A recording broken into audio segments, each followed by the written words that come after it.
Unemployment is not getting any better. The new numbers are out. They're still at a 5-year high. This is NBC Nightly News with Tom Brokaw. Reporting tonight from NBC News headquarters in New York. Good evening. There it is. The unemployment rate, 7.1%. Almost 9 million Americans out of work tonight. And those are the official figures. The actual number is probably higher, and there is no sign it will get better soon. The unemployment rate for January came out today at 7.1%. That's still stuck on a 5-year high. NBC's chief economics correspondent is Irving R. Levine. And Irving, this is not an indication of any kind of recovery.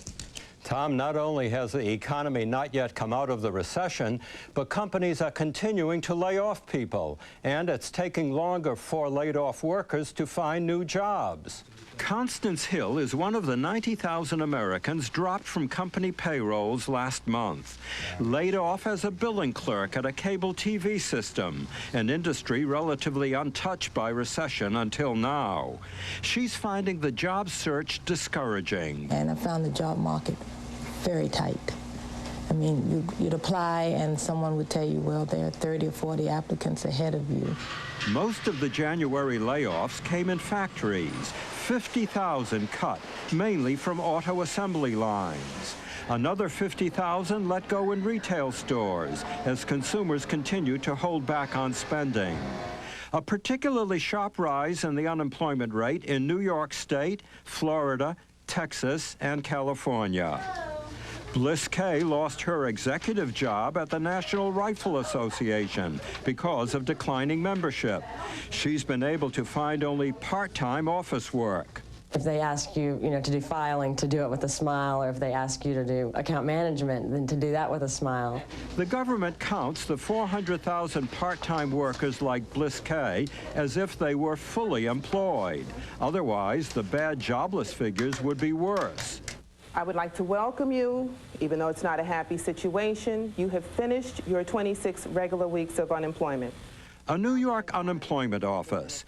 People whose 26 weeks of benefits have run out.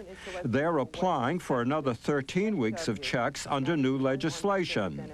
More will be applying because where it took an average 12.5 weeks to find a new job a year ago, it's taking 16.5 weeks now, 30% longer. Because of that, the president signs a bill tonight extending unemployment benefits for another 13 weeks. If the unemployment rate goes up more as expected in the months ahead, even that won't be enough for many Americans, Tom. Thank you, Irving. These are especially turbulent times for airlines. Domestic travel was down 3% from a year ago, when it was already low for January because of the Persian Gulf War. More on this now from NBC's Robert Hager. The normally busy Atlanta airport was quiet this afternoon, and the Indianapolis airport was nearly deserted.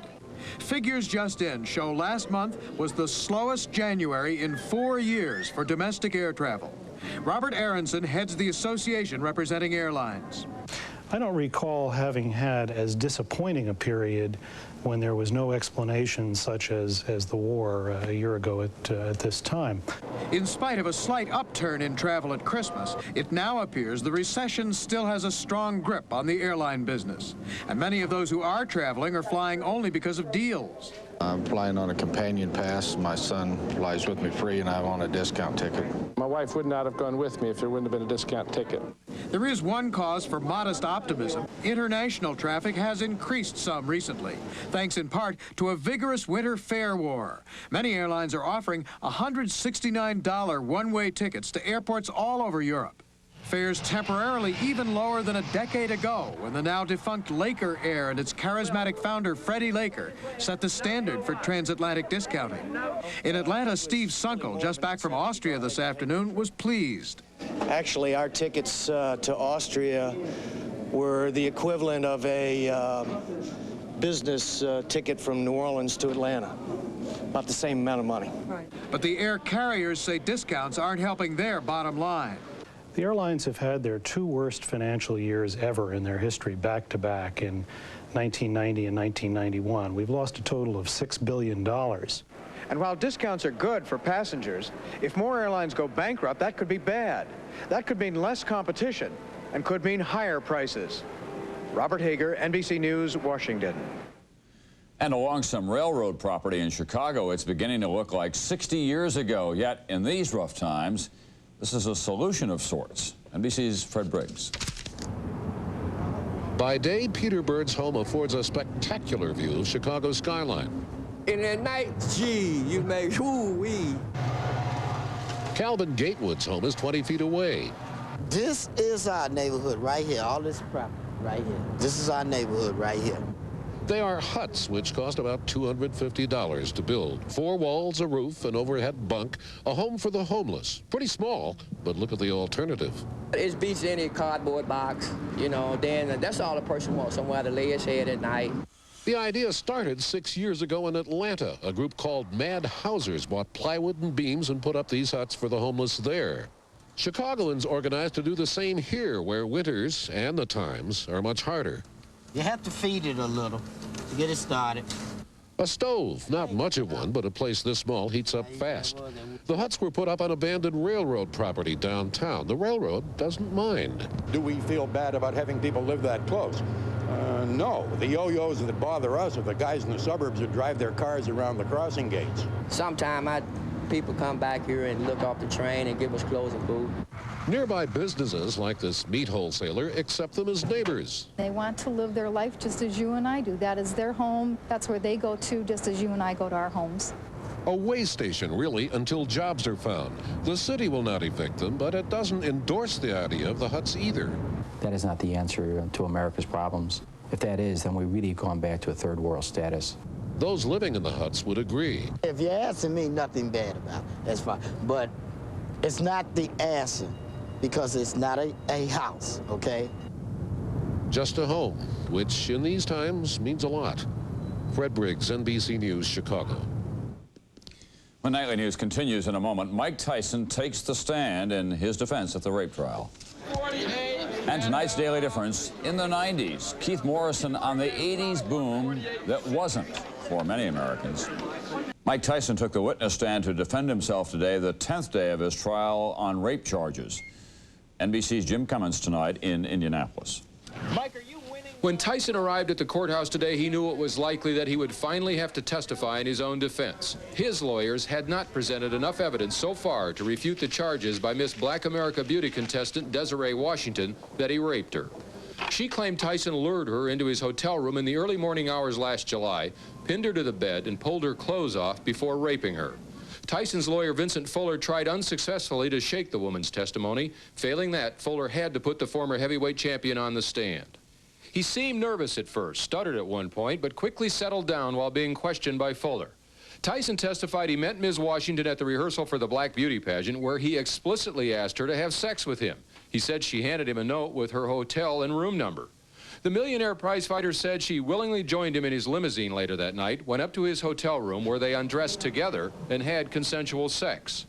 Tyson said the encounter in his room lasted about 15 to 20 minutes and that he invited Ms. Washington to stay with him for the rest of the night. She refused, and he testified that when he refused to escort her down to his limousine, she seemed angry about that.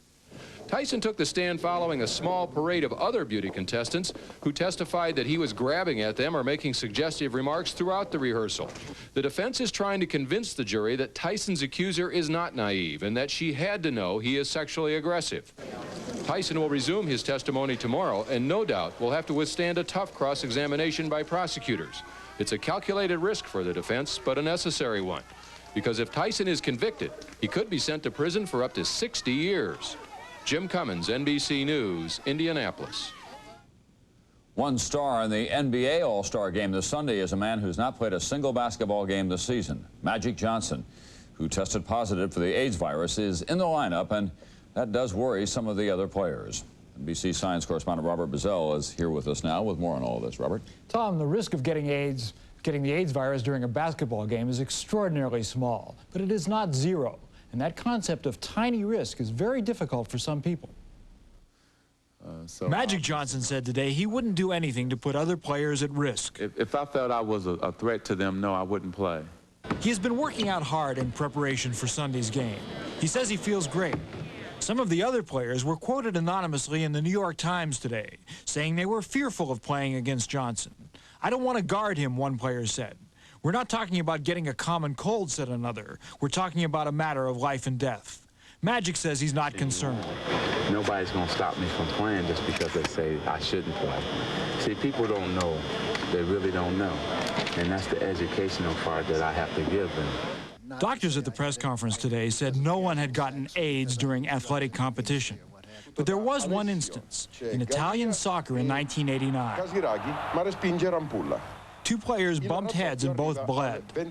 Writing in the British medical journal The Lancet, a team of doctors concluded that one player, who was a drug addict, infected the others. Of course, basketball can be bloody.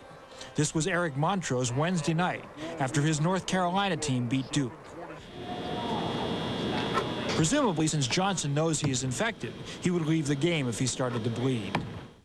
There's no way to put a number on this, but it's safe to say that the other players have a much greater chance of getting struck by lightning than getting HIV from Magic Johnson. Tom?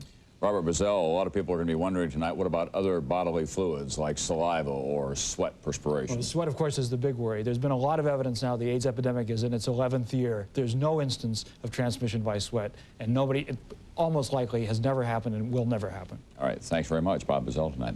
In a moment, the economy and now diminished expectations.